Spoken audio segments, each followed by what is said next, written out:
All right, hey, welcome to day 26. I've finally gotten back to work on track on working on the discounted cash flows model for VF Corp. So I think I'm going to work on that today. And let me add this here. So Saturday, all right. Oops. Working on a DCF right now. First reviewing the cash.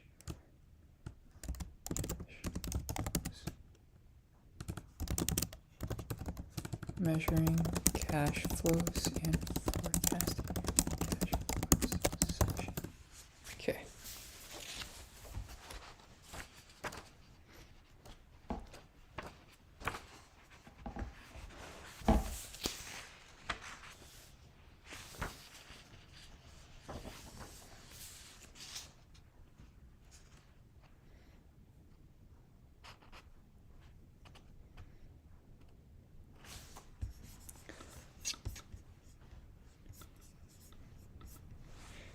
Let's take a look at Excel then. VFC, DCF. Okay.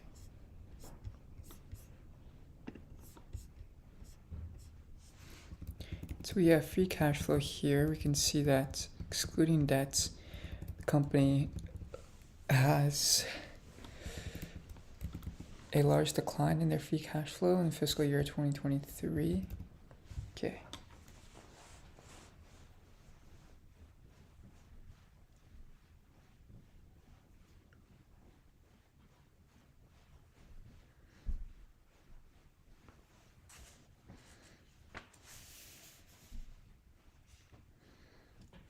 When non-cash working capital decreases, it releases tied-up inventory and increases the cash flow to the firm.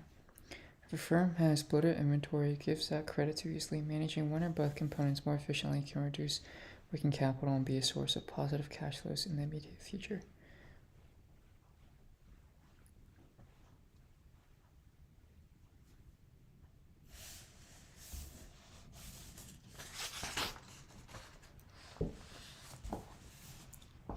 Firms with positive working capital, decreases in working capital are feasible for only short periods. In fact, we would recommend that working capital is being managed efficiently. Working capital change from year to year be estimate using working capital as a percentage of revenues.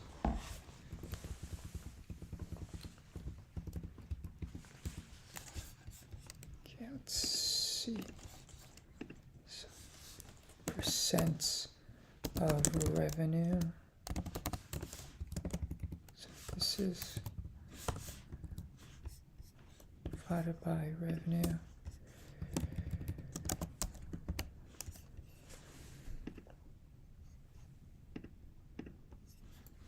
Okay, so it seems like historically working capital, non-cash working capital for VF Corp has been around the 10 to 18% range. So working capital is the highest.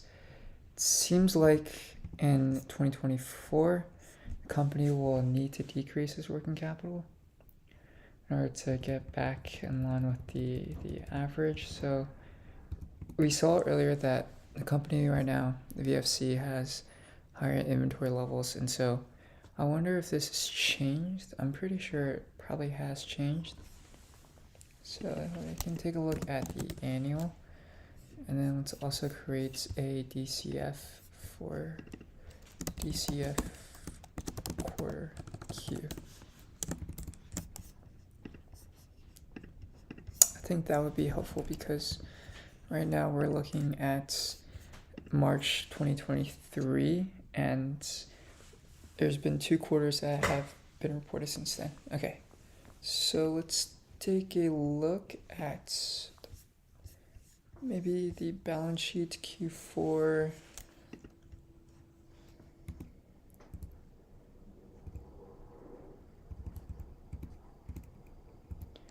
Maybe Q1.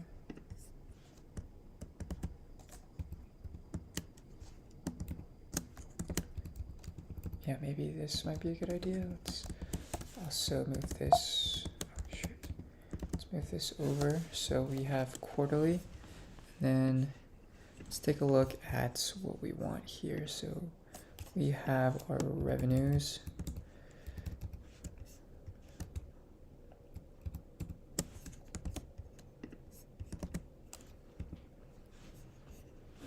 This is equal to income statement, IS, cash.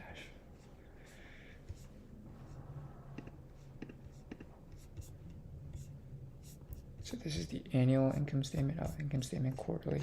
Here we go.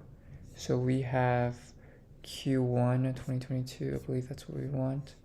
We want the total revenue. So this is going to be the second row. And we want this, I believe. Okay. So let's also add the factor here. So we have a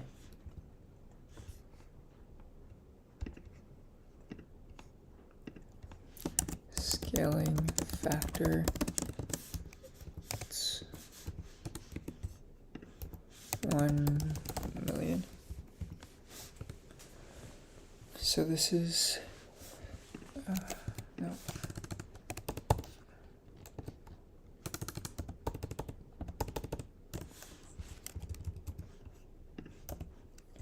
Divided by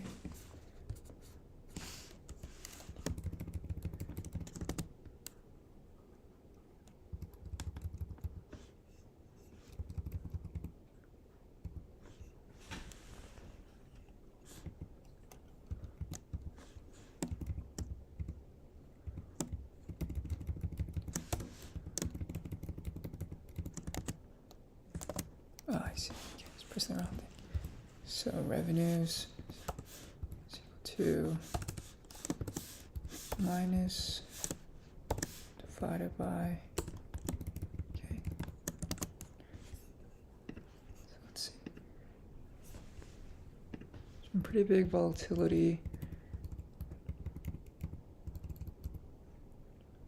Q2 2024.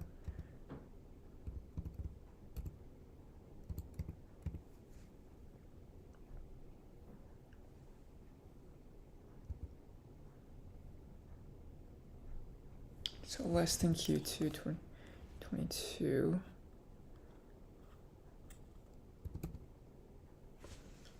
So that would have been early 2021, right?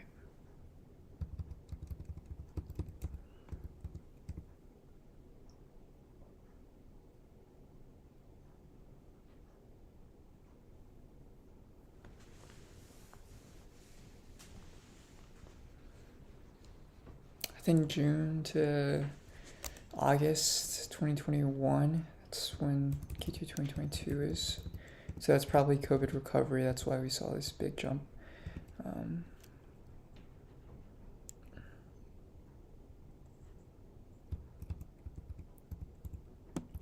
Yeah, it actually might be.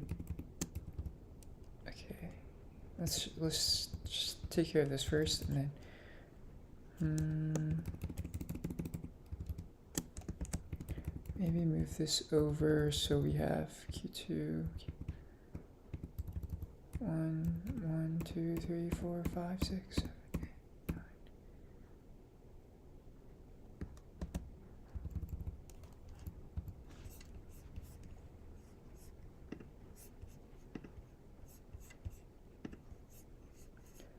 Q1.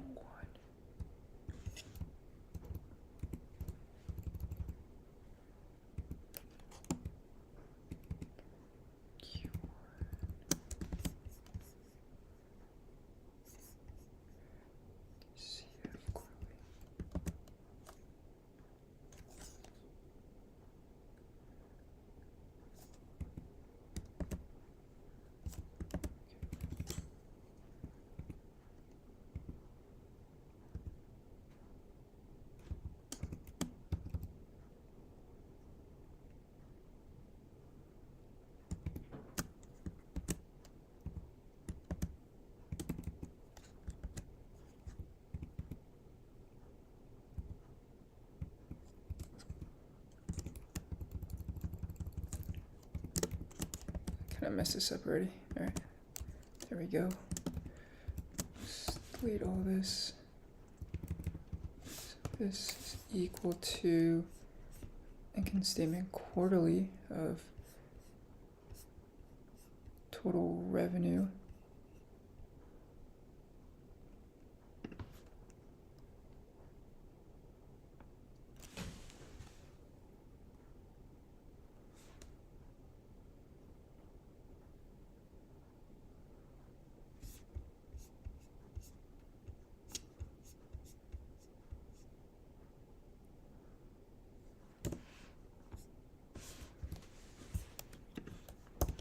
divided by maybe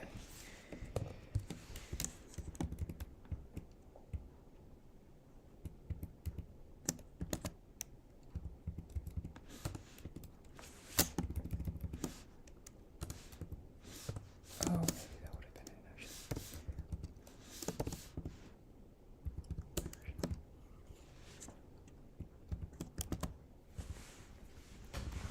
Q2 2021. Wow.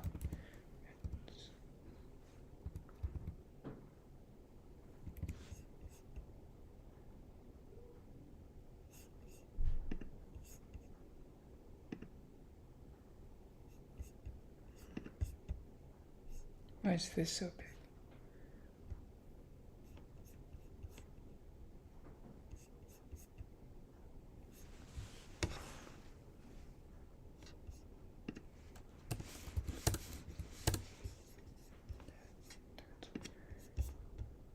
Should be 3,000, yeah. Actually, 12 months is 11,000, alright.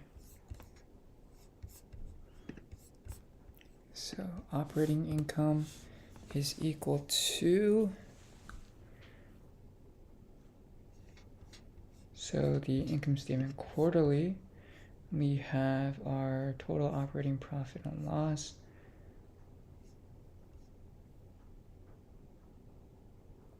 or 9, so Q1 divided by this number,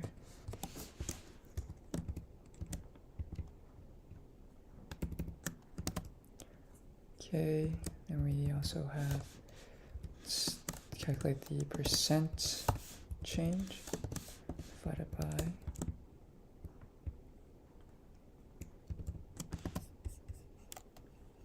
take the percent.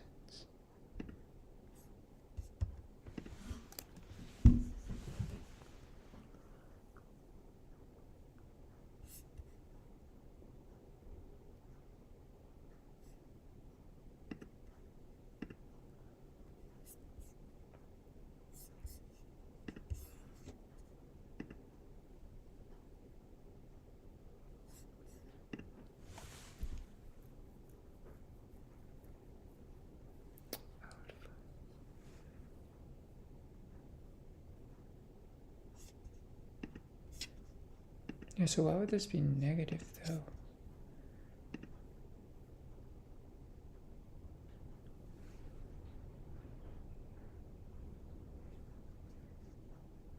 Oh, I guess.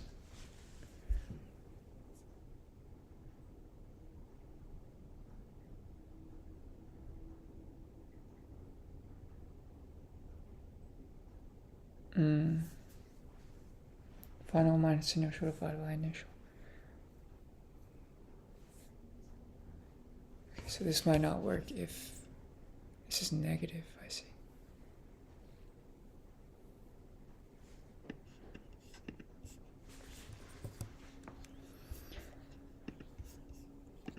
How to calculate percent change with negative numbers.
So why is the absolute min produces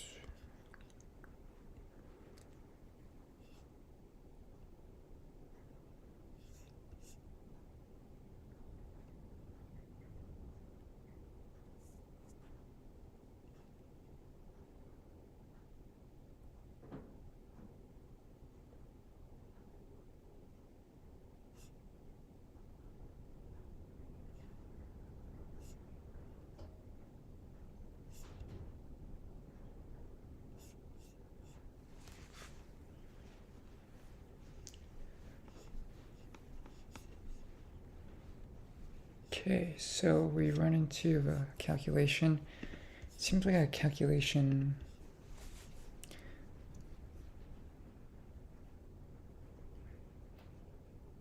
conundrum. I don't know how to handle the negative numbers.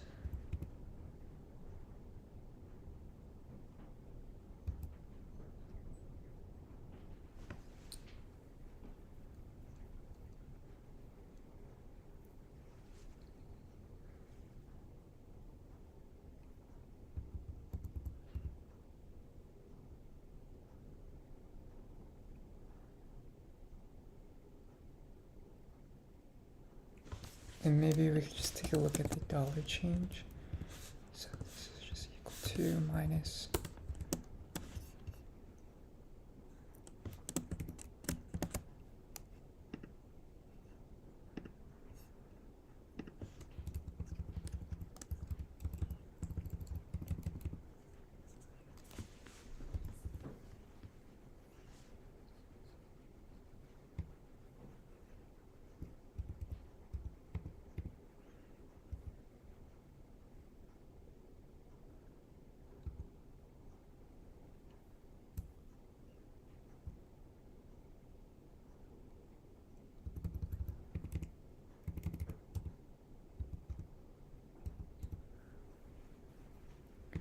f divided by the positive.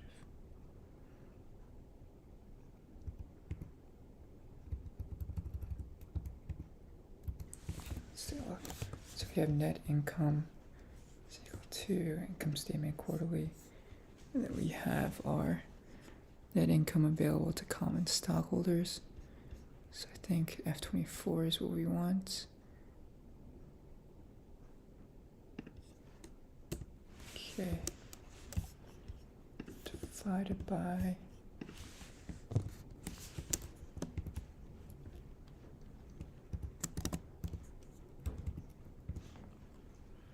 so we also have, let's do the dollar change.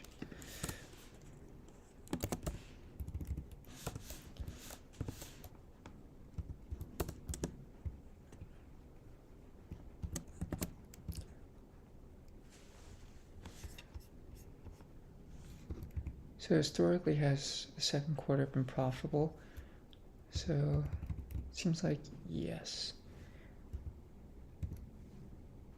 Q3, Q2, Q2. I see, okay. So last year, actually in 2023, Q3 was the only profitable quarter. Wow.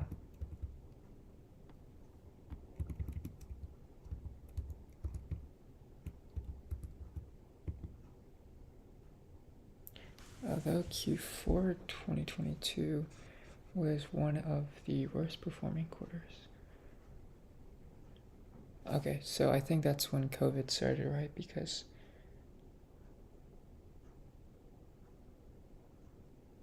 it's like January to March. That's when China really shut down their operations, and so I think probably these two quarters were, it seems like, yeah, they were the worst for VF Corp, and now it seems like Q2 2024 it's just very similar.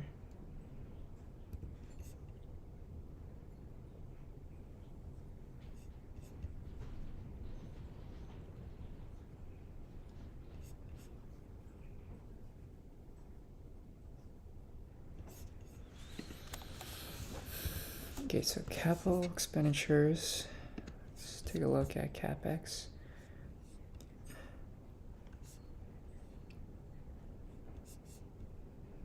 Oh, I think that might be in the cash flow.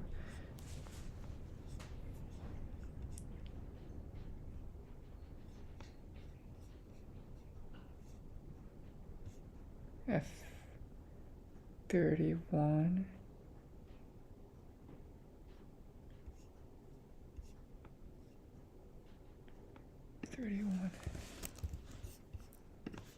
Divided by, so 46 million. Oops.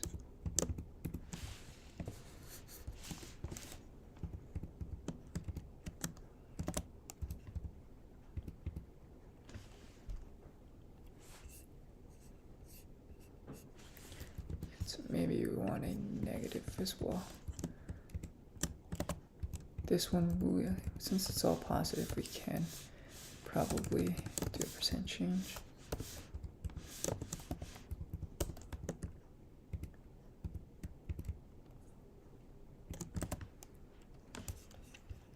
Make this into a percent.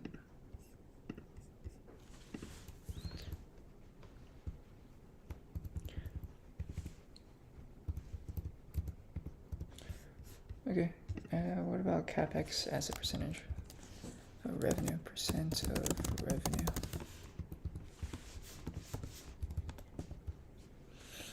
Is equal to revenues.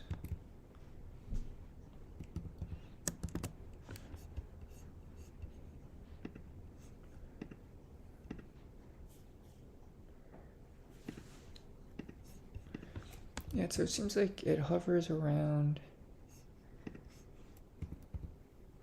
Why is this so big? Yeah. Hovers around, maybe that's when they bought Supreme, I think in Q3. Hovers around 2-3%, 1 to 2%. Okay, non-cash working capital. Current assets, so we have accounts receivable. Let's take a look at that in our balance sheets quarterly. So I believe here we have our trade and accounts receivables. So we want to go in column F. Inventory, we want in our column F as well. And other current assets, we also have in Q1 2020. So accounts payable then.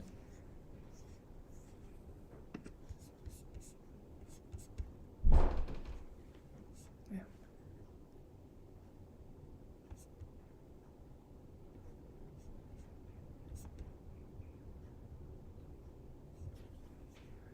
I see.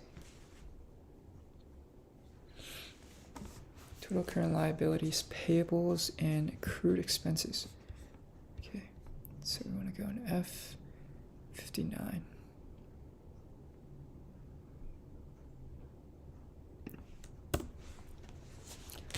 Okay, provisions. So I think this relates to any payroll liabilities and then also any pension liabilities. So provisions current, pension, and okay, but are all of these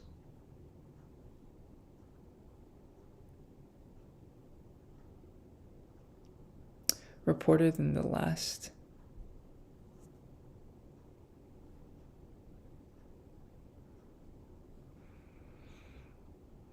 quarter? I'm not too sure.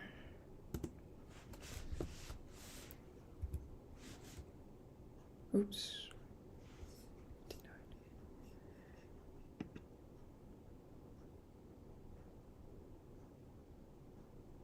Okay. Oh, I see. It's because it's nothing. Yeah. Then for liabilities, I believe it's going to be here at current. Okay. 79. F And then tax liability, balance sheet quarterly, non-current liabilities. Now we want current liabilities discontinued. Nope. Tax liabilities, non-current.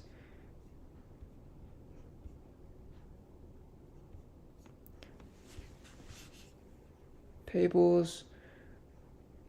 And there's financial liabilities, provisions, deferred liabilities. Discontinued. Okay. This is good for now. So let's convert these to maybe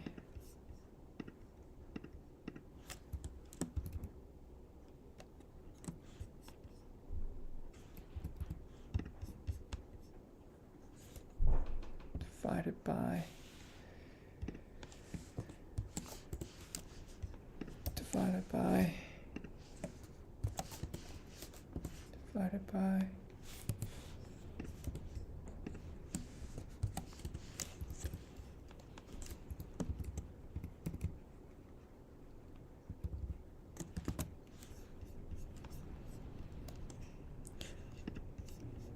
yes, there's nothing here, right?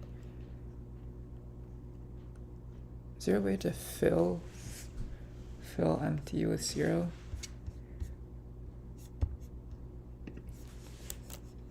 So fill empty.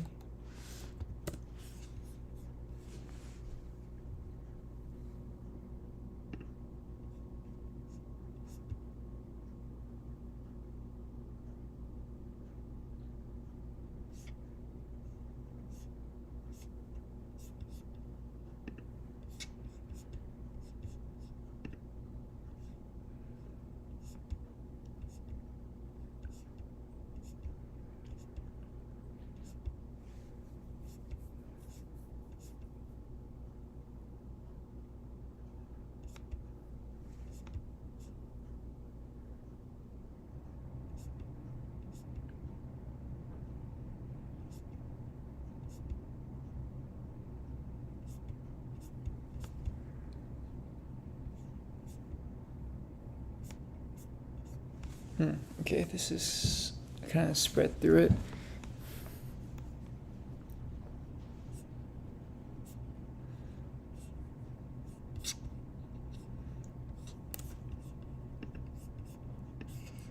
So home.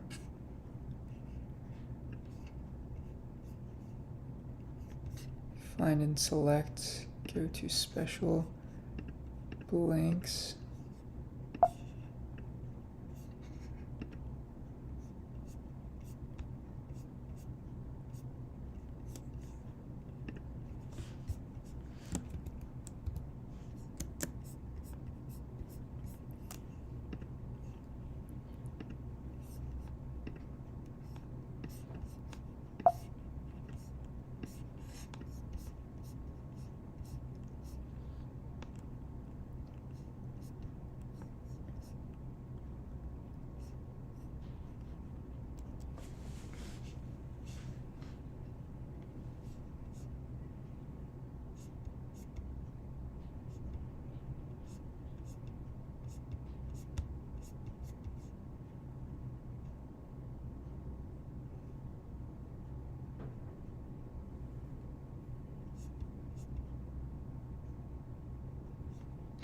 Control Enter.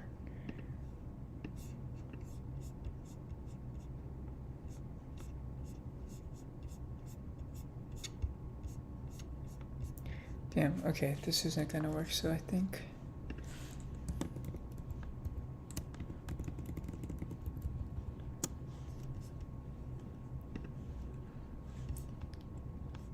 currents.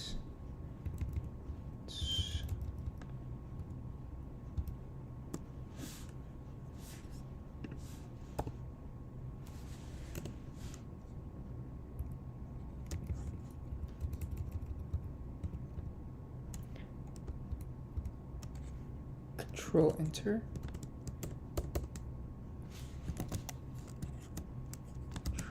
Oh, it's a Command Enter maybe? Nope. It's just, I have to do this manually.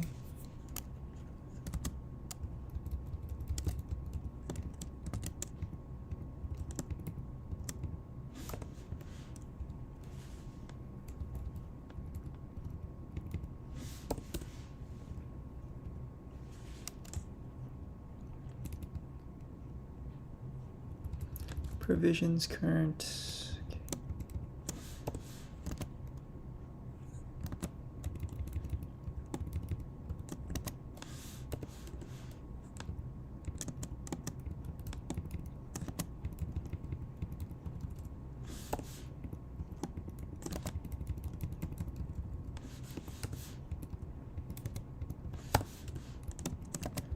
Okay, and then I think what else is there? Deferred liabilities current. Yeah, okay.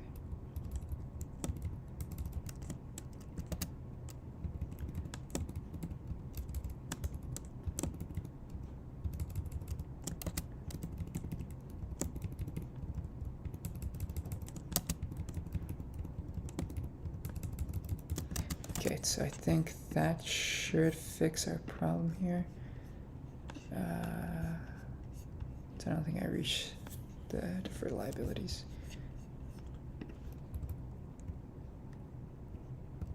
Nope. Okay. I think this should work now. Alright. Tax liability is just going to be 0. So we have now sum of, I believe, like this.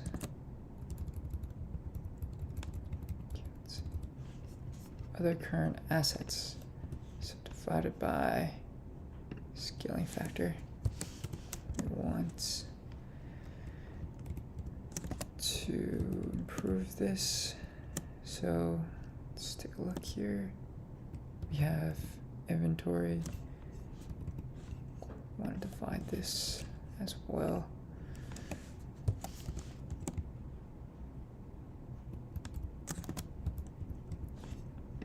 Divide this as well. So now sum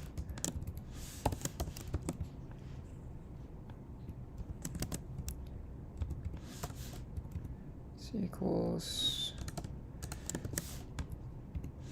minus initial divided by initial. Alright, so we have this.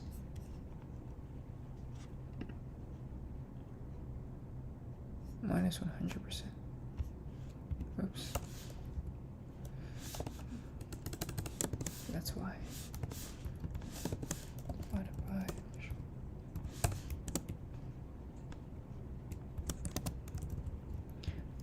Okay, so we have this percent change.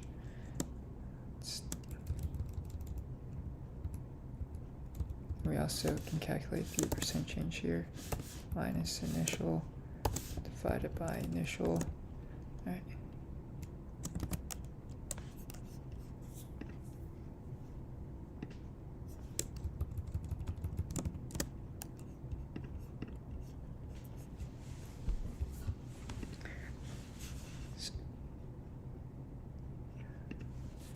So as we take a look here, percent change, we have 26%. Percent of revenue, non-cash working capital is just going to be equal to the total current assets minus the total current liabilities.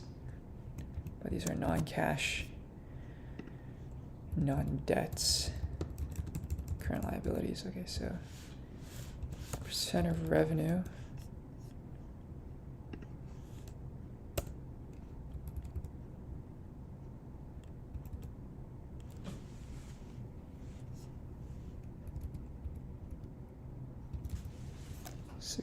%.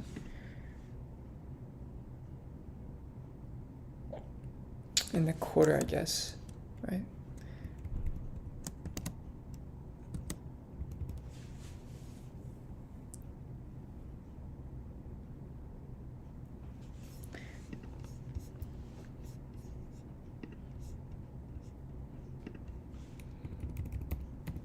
So in any given quarter, I see.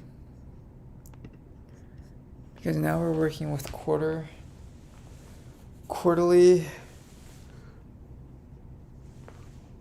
revenues. The percent of working capital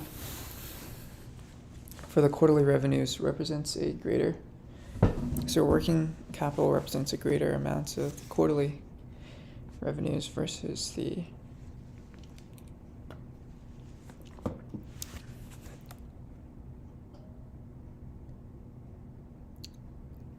actual working cap versus the annual. Okay, so if we take a look at the change in working capital,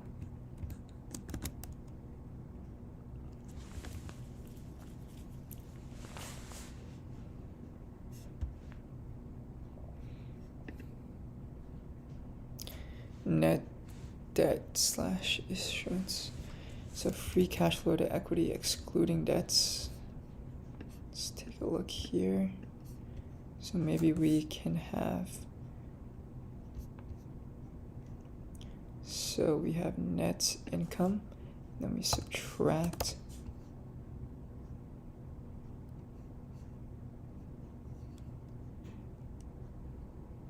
capital expenditures, and we also subtract the change in non-cash working capital. Okay, then I think we will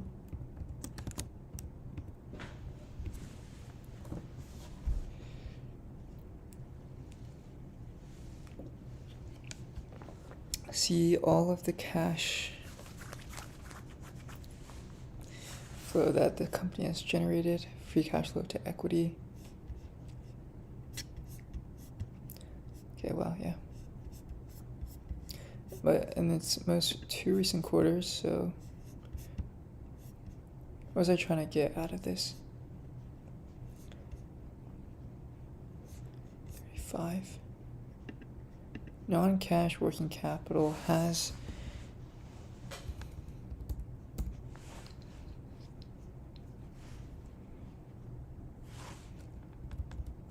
decreased and then increased, so by a substantial amount.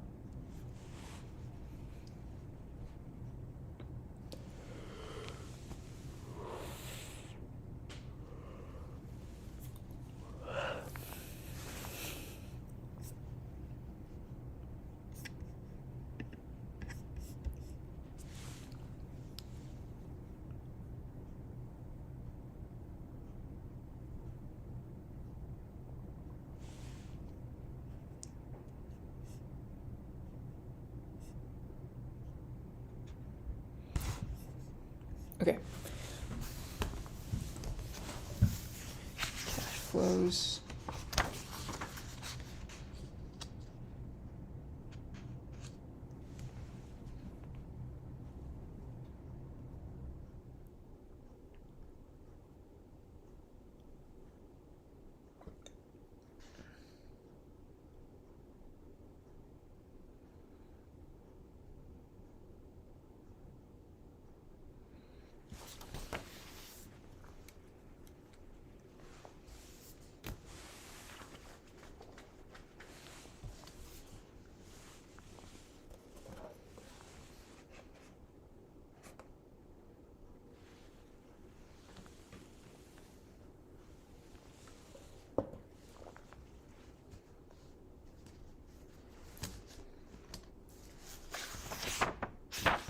Okay, so I'm gonna also,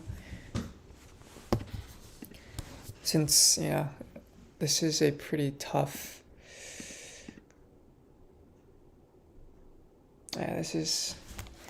these discount cash flows are pretty tough to master, and so I'm going to also learn a little bit as I go through this. But yeah, this is a learning process.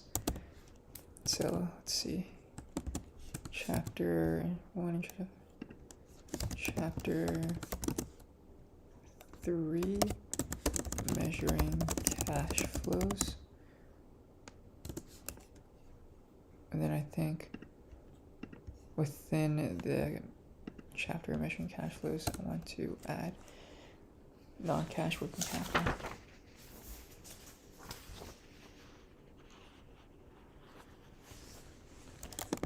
Working capital.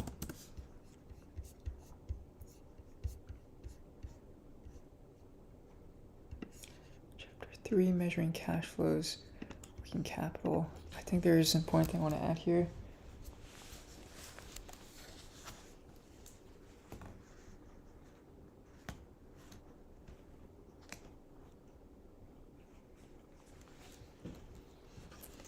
For firms that have positive working capital, they consistently have negative changes in working capital, meaning that they reduce their the working capital every quarter/year.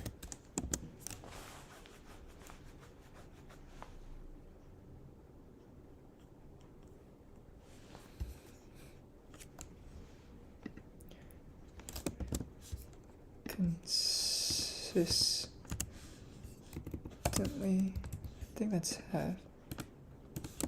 It wouldn't make sense for a firm. It would make very little sense for a company to have consistent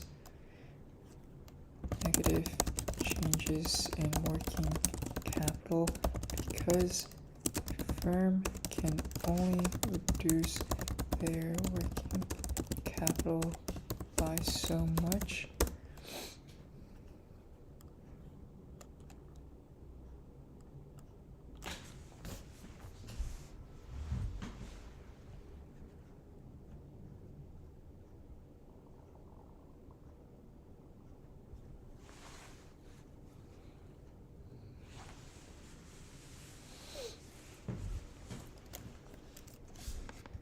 It would make very little sense for a company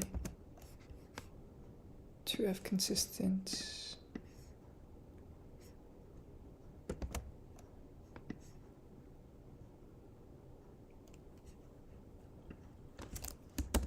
from becoming more efficient. Eventually, the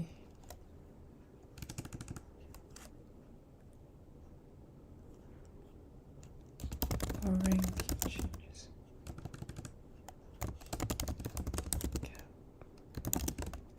becomes unsustainable.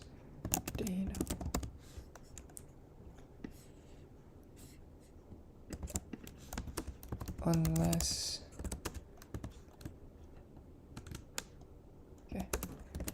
a negative working capital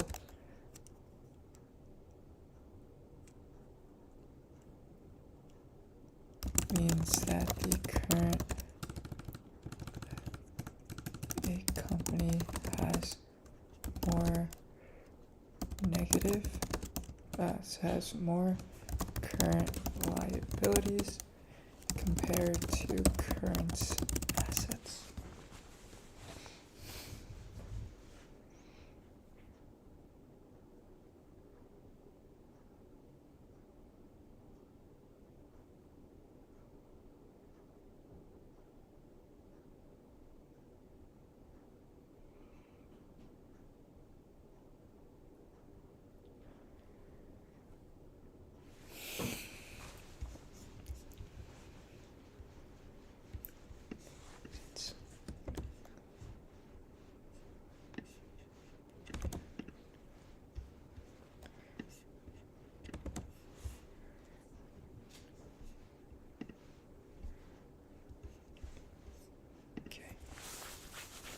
So, there's also another thing. Can working capital be negative? If so, what does it mean? What does it imply?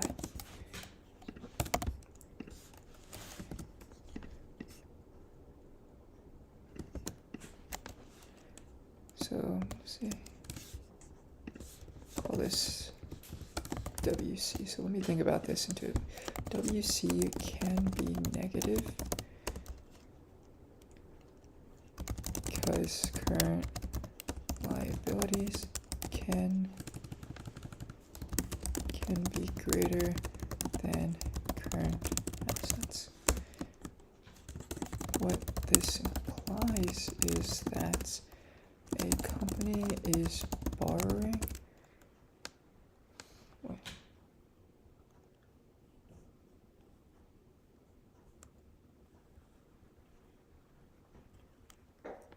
Supplier credit. What is supplier credit?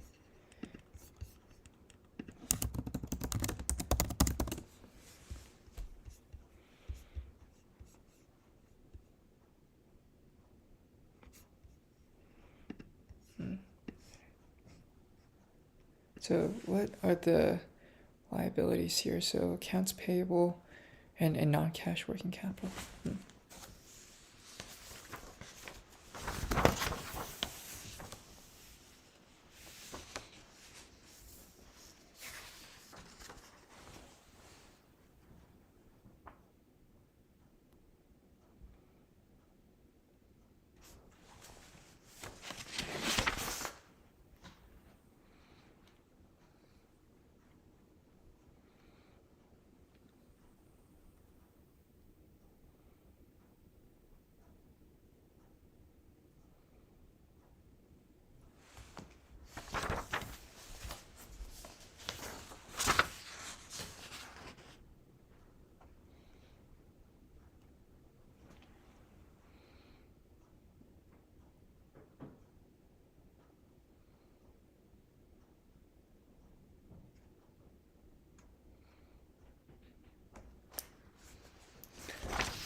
Is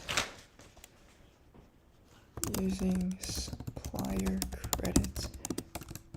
credit as a source of capital. Supplier credit is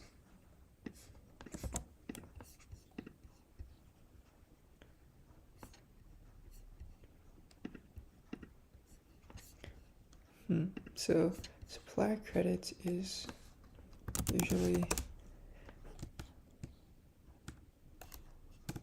generally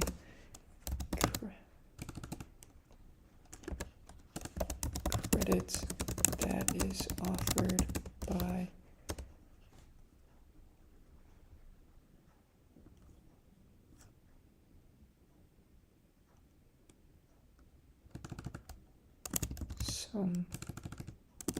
let's say by a supply credit is generally credit that is offered by a company within a firm's supply chain.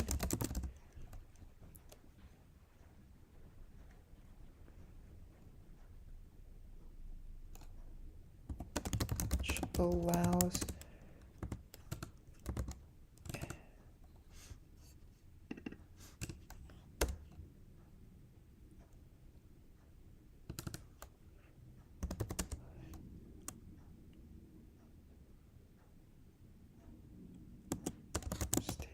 maybe a stakeholder from supply chain, which allows company to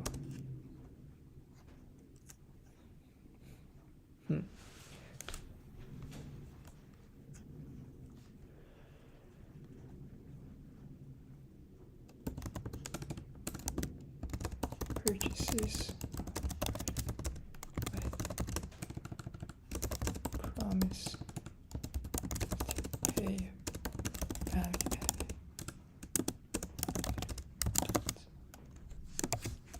so maybe I might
to copy this.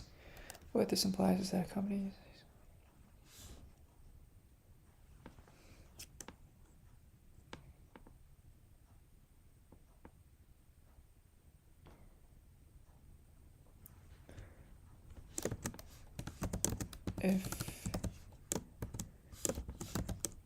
if the working capital comes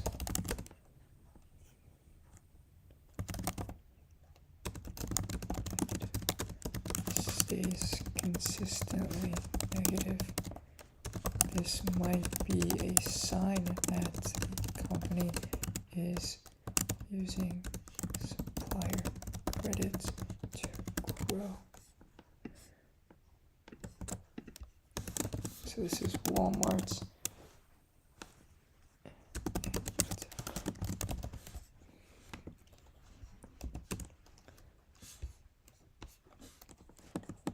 But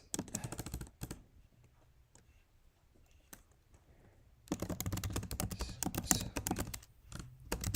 downside with credit rating agencies as negative.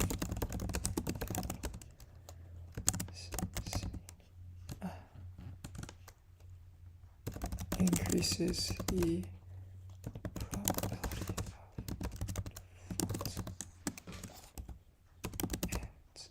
and possibly the cost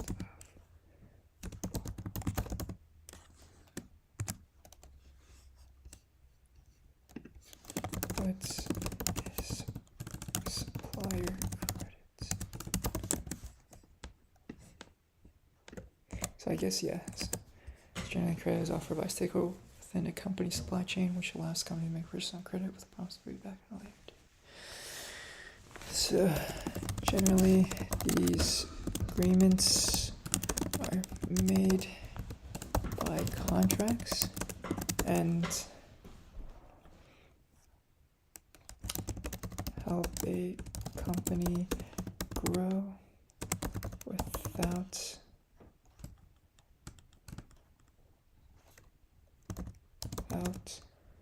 needing too much without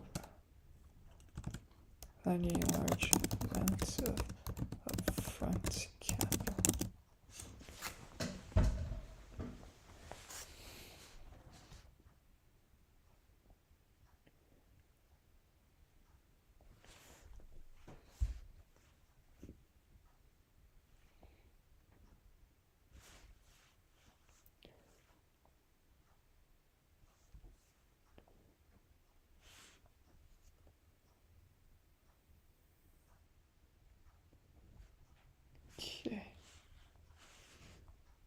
Okay.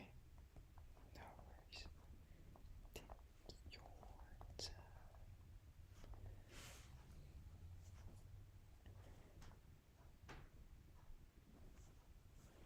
Okay. Yep.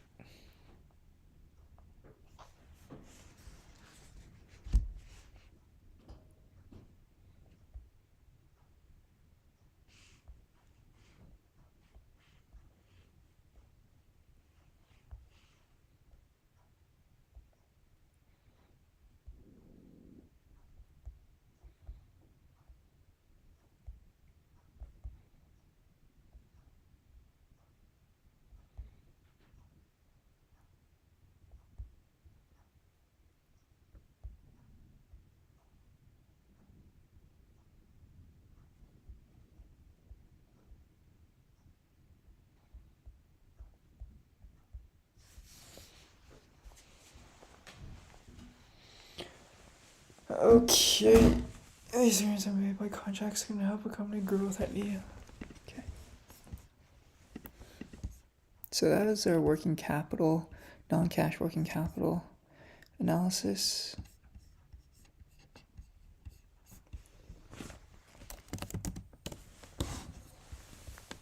So, yeah, the company never had negative working capital.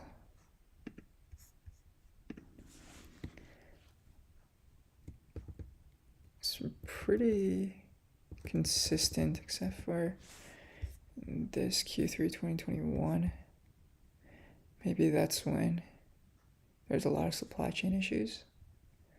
So Q3 2021, I think that was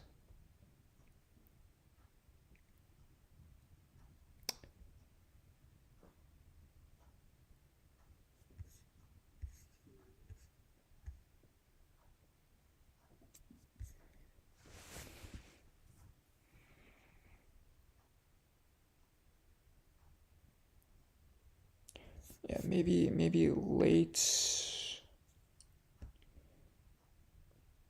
early 2021. That's when there was a big supply chain issue. Okay.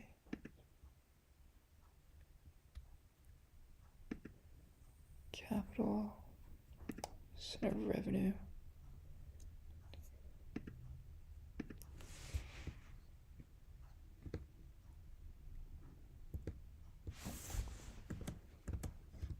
Free cash flow to equity.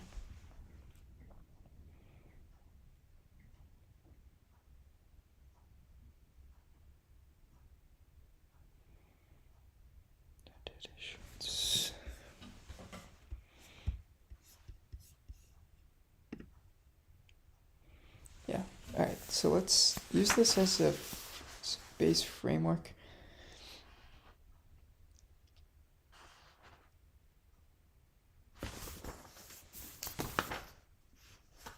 Yes, we also have dividends that we haven't looked at.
Dividend.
Stock buybacks.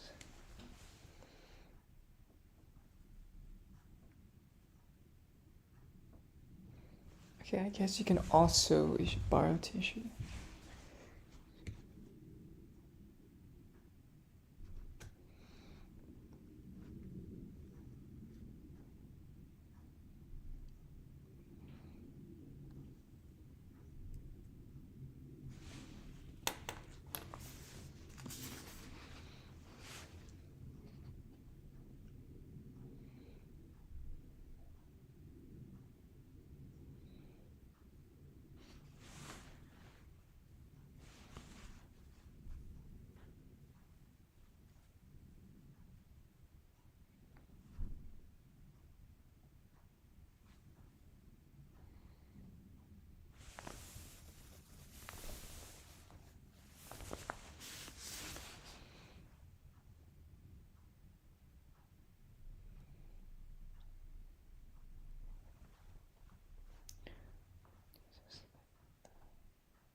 So I think another way to go about calculating this that Damodaran says is shift down.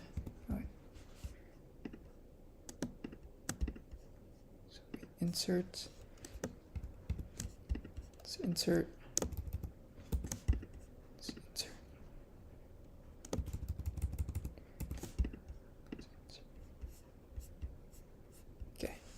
So maybe free cash flow to equity, free cash flow excluding debts.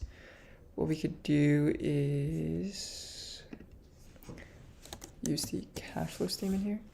So we have operating cash flows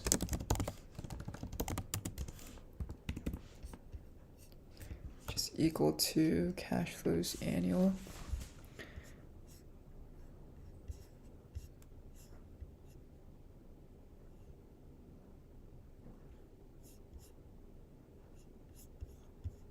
What is indirect? Mention other changes in cap.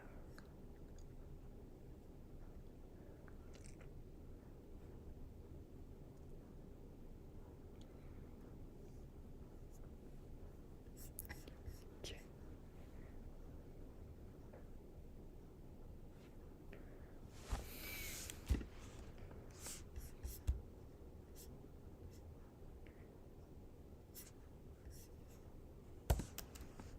Okay, divide that by million.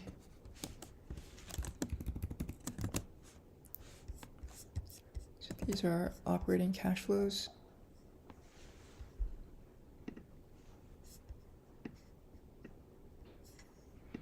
Okay, then we want to add back any capital. Sorry, we want to subtract any capital expenditures.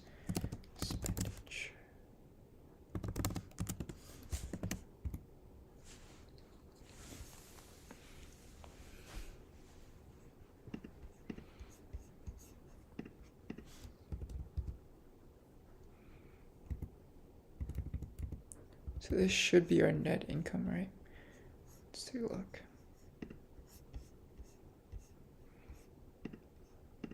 Let's take a look at 2020. Okay.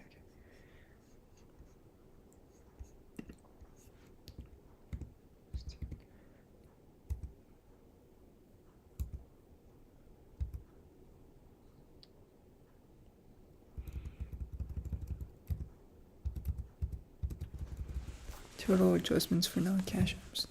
Pension and employee benefit non-cash adjustment. So we add back, add depreciation, amortization, pension, benefit, non-cash adjustments, stock-based compensation, non-cash adjustments, deferred taxes, other provisions, irregular income tax.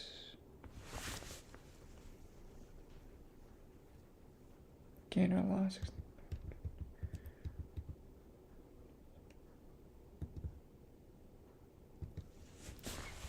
Okay, so these are all of the non-cash adjustments that are made. And then we also have changes in operating capital, change in inventories, change in trade.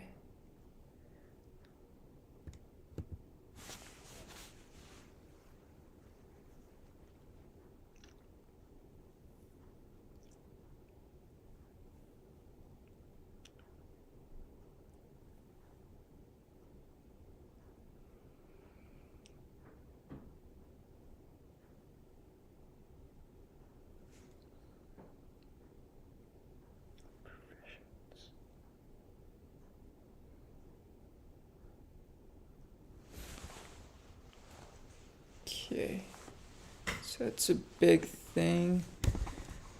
Then we also have changes in operating capital, I guess is working capital. So changes in inventories, receivables, payables, accrued expense. So I had included provisions in here. Net cash flow from discontinuing operating activities. cash flow from investing activities.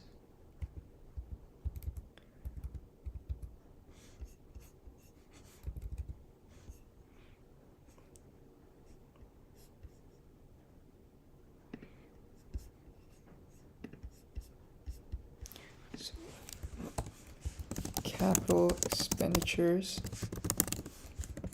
So this is equal to our cash flow annual 2019. Leave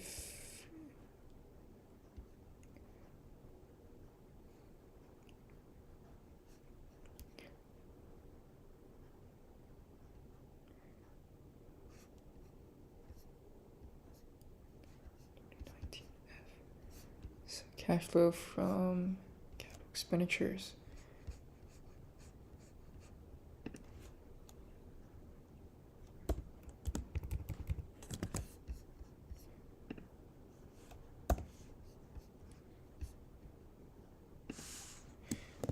So I think this should actually be the exact same here, which it is. Nice.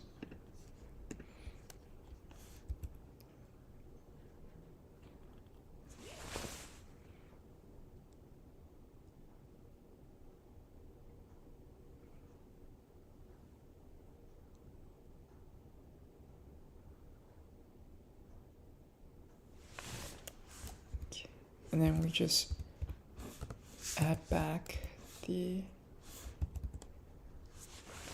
cash acquisition. So, free cash flow to equity. Free cash flow to equity excluding debts. So this is just equal to minus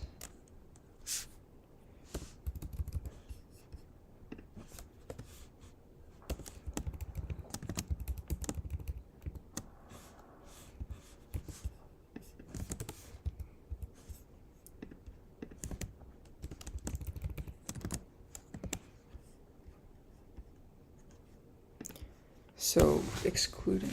Yeah, I'm claiming that the free cash flow in this year is higher. So why is that?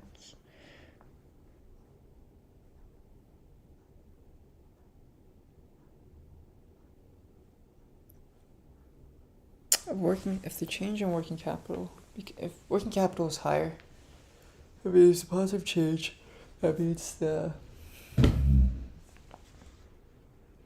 there's an increase in working capital, that means there is a positive change in working capital, which means the total free cash flow to equity should decrease because we're subtracting working capital.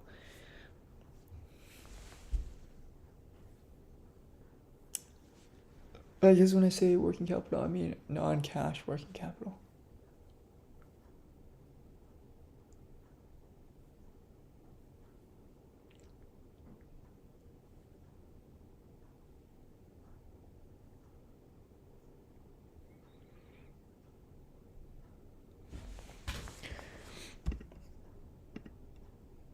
So let's break this down then a little bit. So we have depreciation and amortization.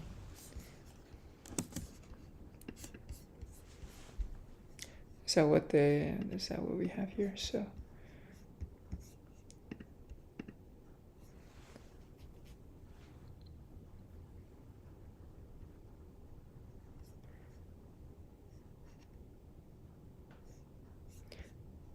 pension and employee benefit expense, stock-based compensation,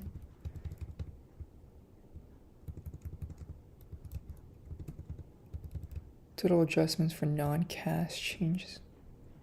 Okay, so that's the big thing.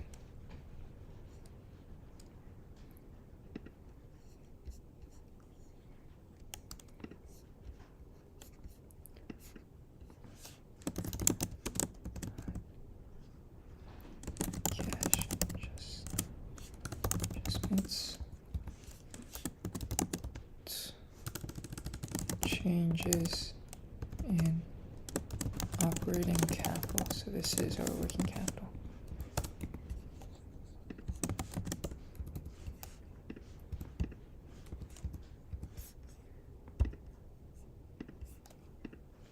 is equal to income statement, cash flows, annual.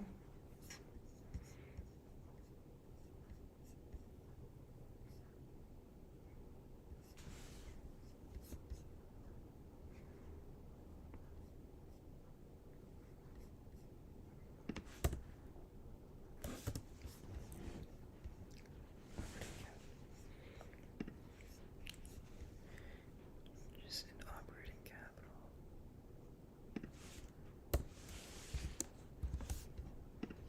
So divide this by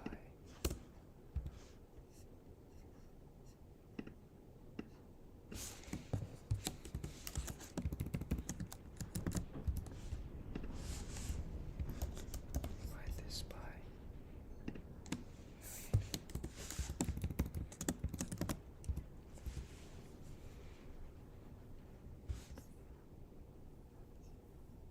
all right, this just makes sense. Changes in operating capital.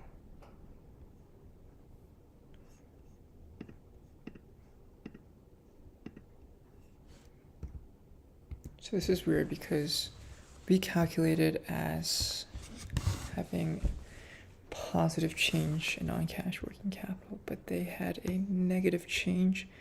So I'm curious as to why that is. There's a negative 2 million.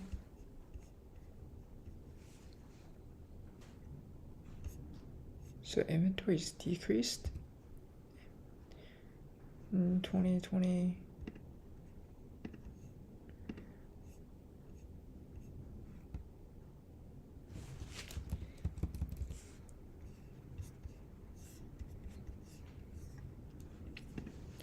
Non-current assets. So inventories did not seem to decrease.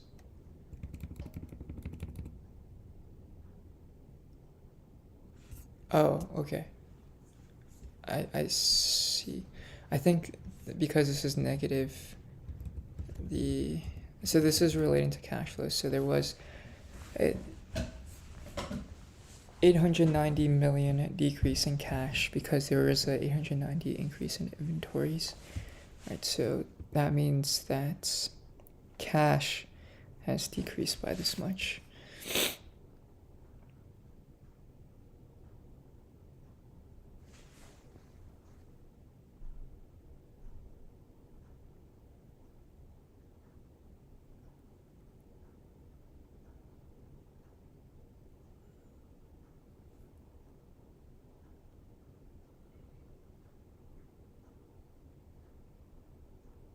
I see, so we might want to include a negative here because, oh.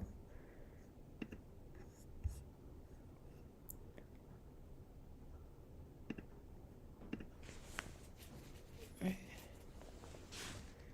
Okay. Let's see.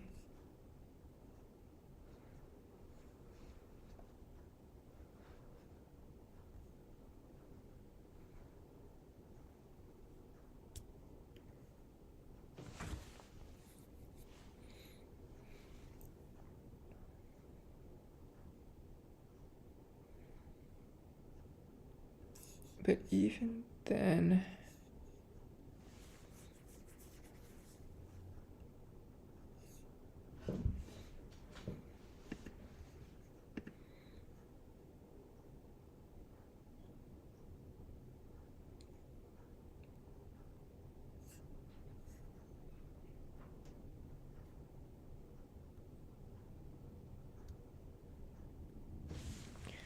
even so, let's take a look at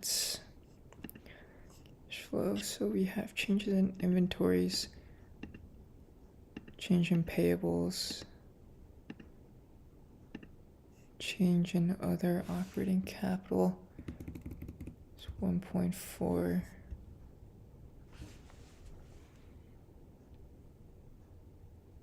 Yeah, I wonder how they measured the change in other operating capital. I see.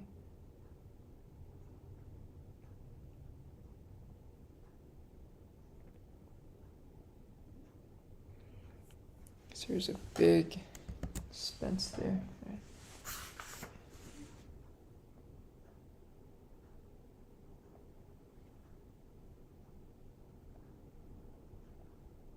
Oh, okay. I might have to call someone real quick. Let me see.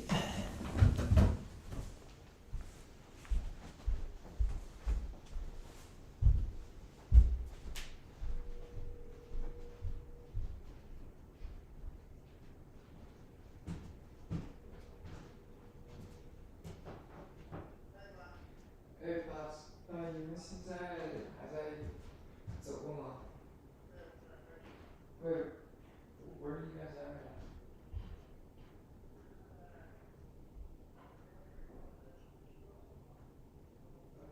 So we're not going sure, right?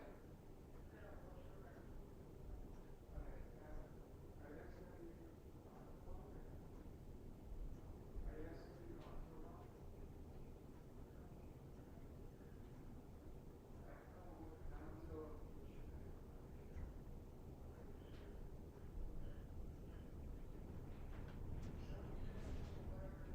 gotta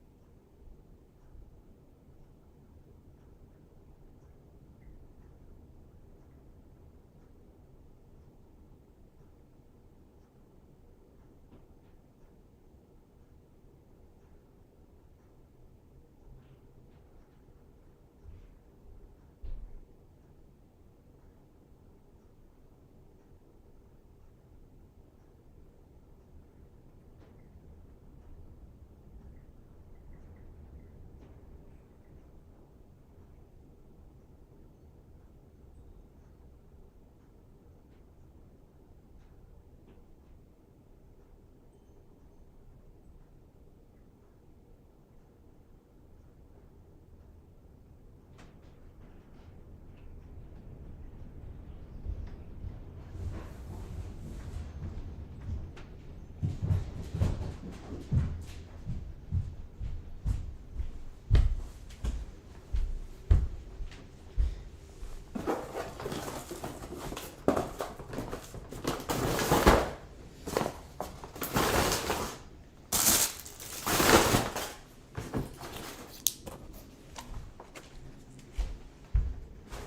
sure. Alright, that's it. Okay, I think I might have to go soon, but been working pretty hard at this. It's only been an hour and a half, so it's actually not too bad. Okay.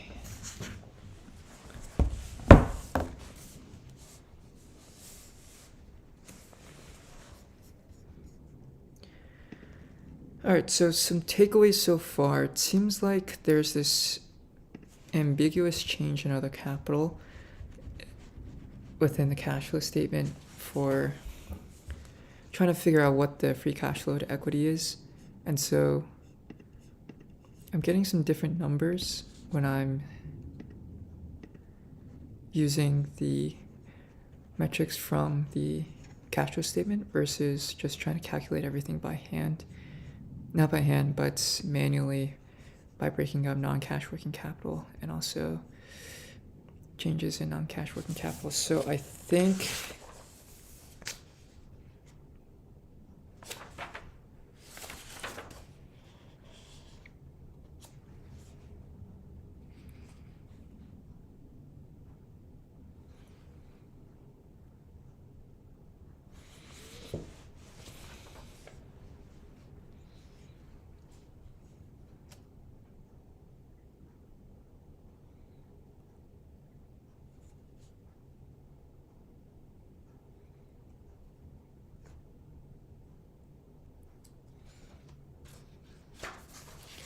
so I wonder for maybe the forecasting step.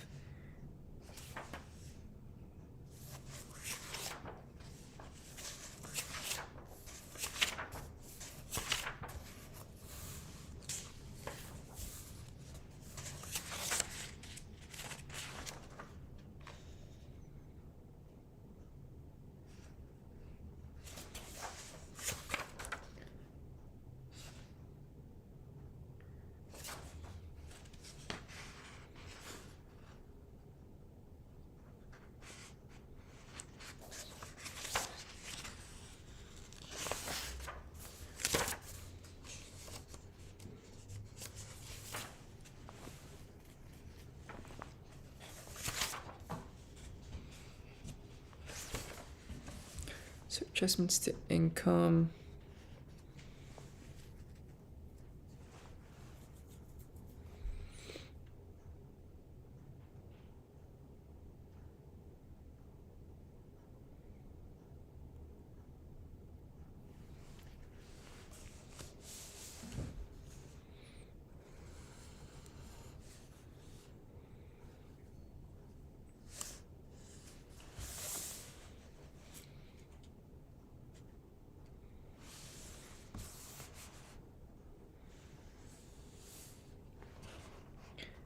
Expenses and income that do not occur or ever seem to occur.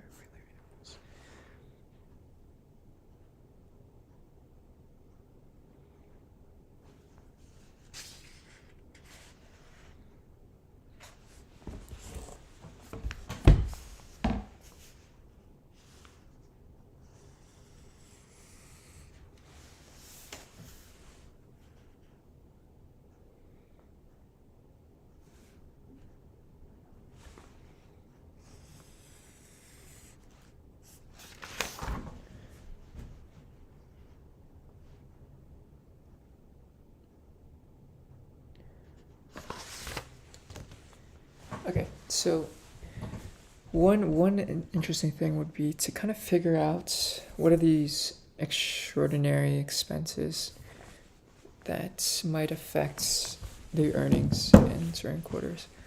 And so I think I'm gonna go explore a little bit in the income statement of what are some of those expenses, because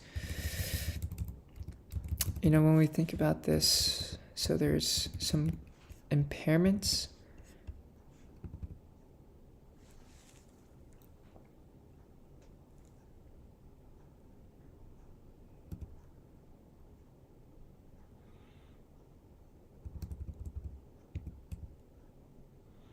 Goodwill impairment / write-off. So what is the current goodwill in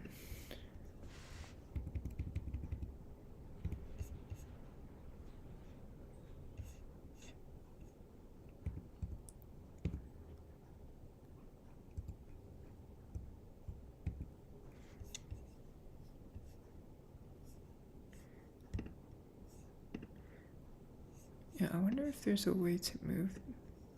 Okay, the cash flow annual. Okay. Income statement quarterly. Cash flow. Then move this BS all the way over here. All right. IS Q. Goodwill impairment / write-off. So in 2022, there was 0 write-off.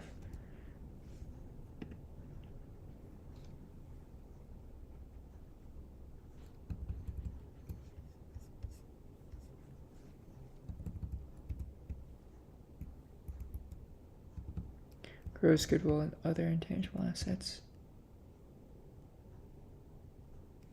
700 million, right? Okay, so that makes sense. It's not just goodwill, but also other amortization. Oh, I see. Accumulated amortization and impairment.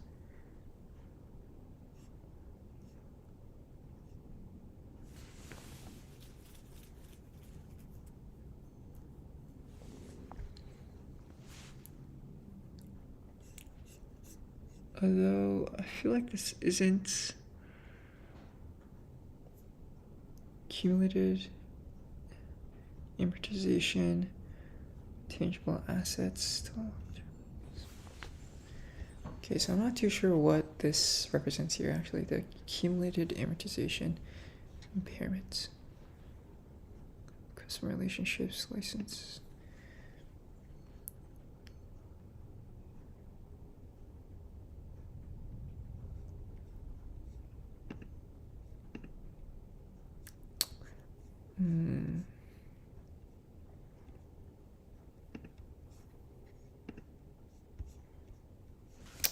So irregular income expense.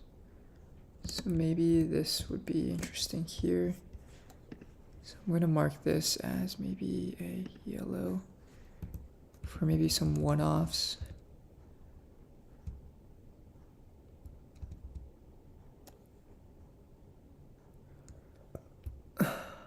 Total finance income.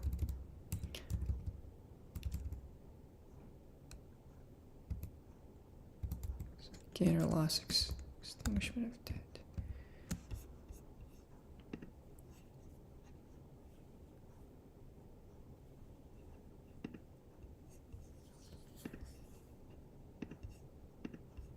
Okay, so these are kind of our irregular income and expenses.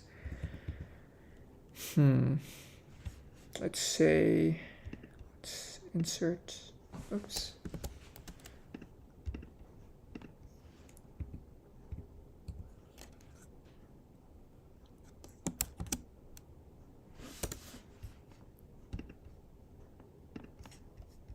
Let's actually average this out, right? We could average average of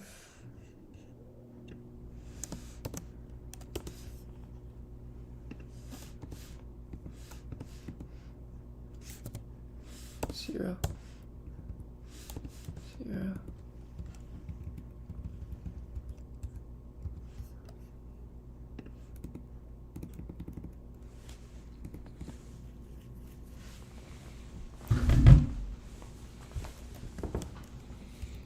So goodwill and apparent gain / loss on extinguishment of debts.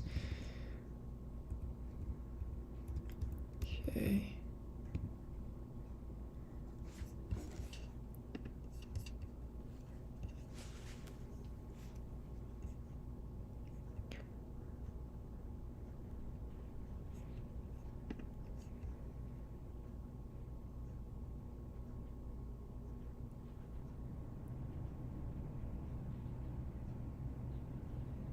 So this is the average expense for what, the past 10 years? Okay.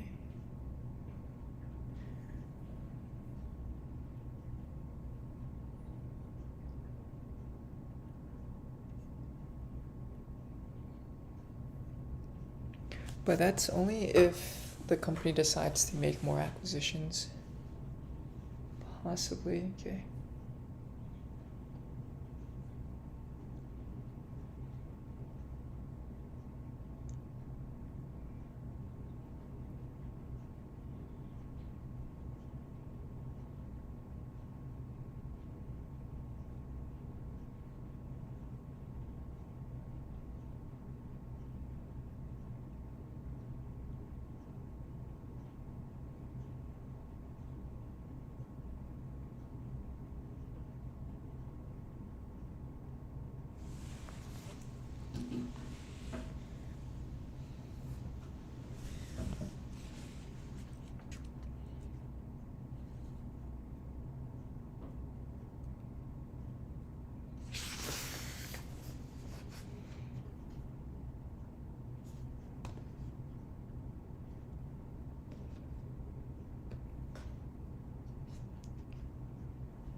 When firms divest assets, they can generate income in the form of capital gains.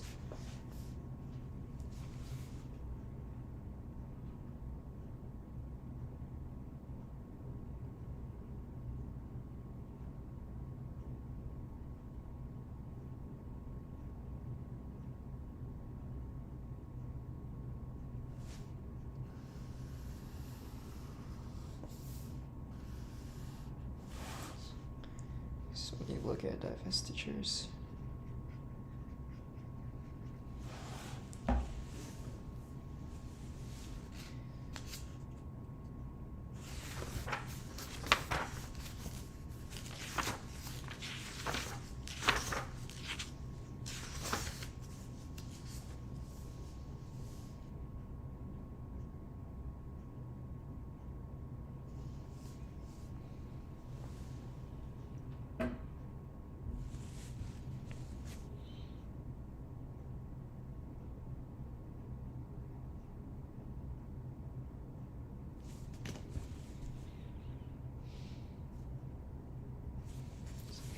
capital expenditures of the firm therefore needed to include acquisitions.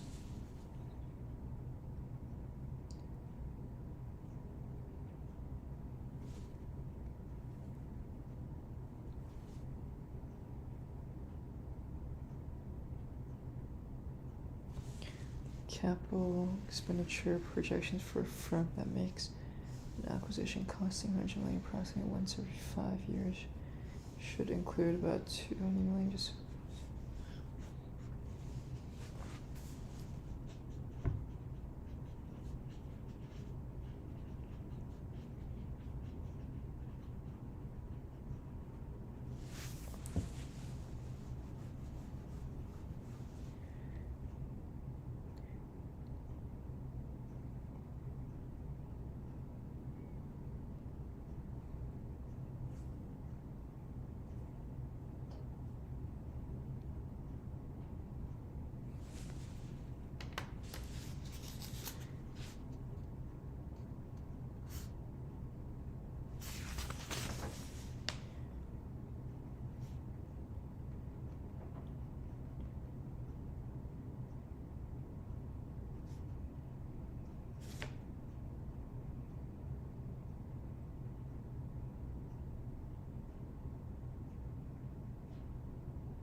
portion of growth that is due to acquisition should not be considered in the valuation. Common mistake that is in valuing companies that have posted impressive historic growth numbers from an acquisition-based strategy is to extrapolate from this growth and ignore acquisitions.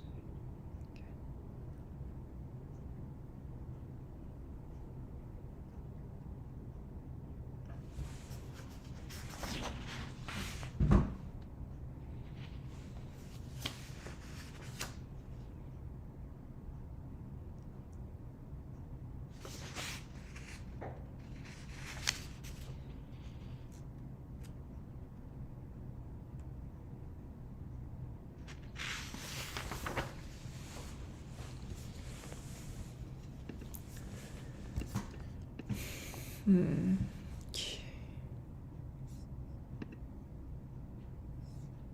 Oh, shoot.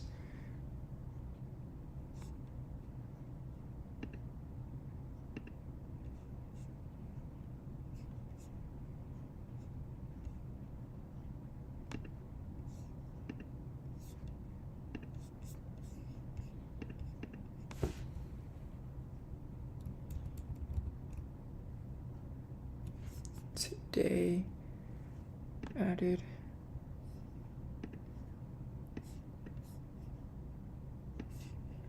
okay, so change deck chapter 3 measuring cash flows working capital. Okay. So let's also add 3, create deck, call it acquisitions.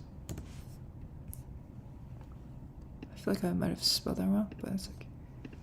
So what does Damodoran think about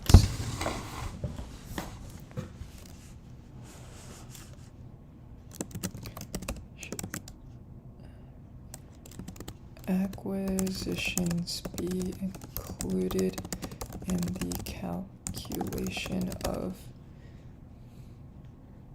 capital expenditures?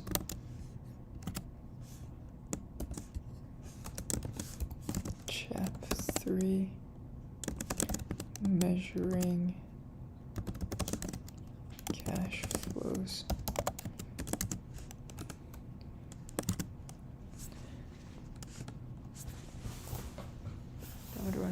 valuation.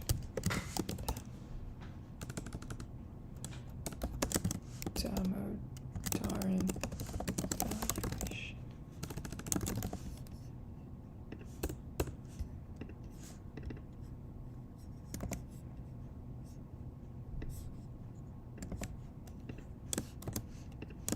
Yes. Should.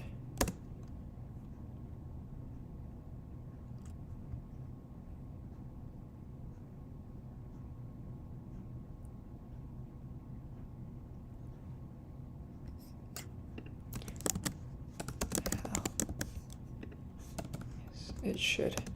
But how is a... Oh, might have to call the end of the stream here, make a call and get some stuff done off stream. Alright, bye.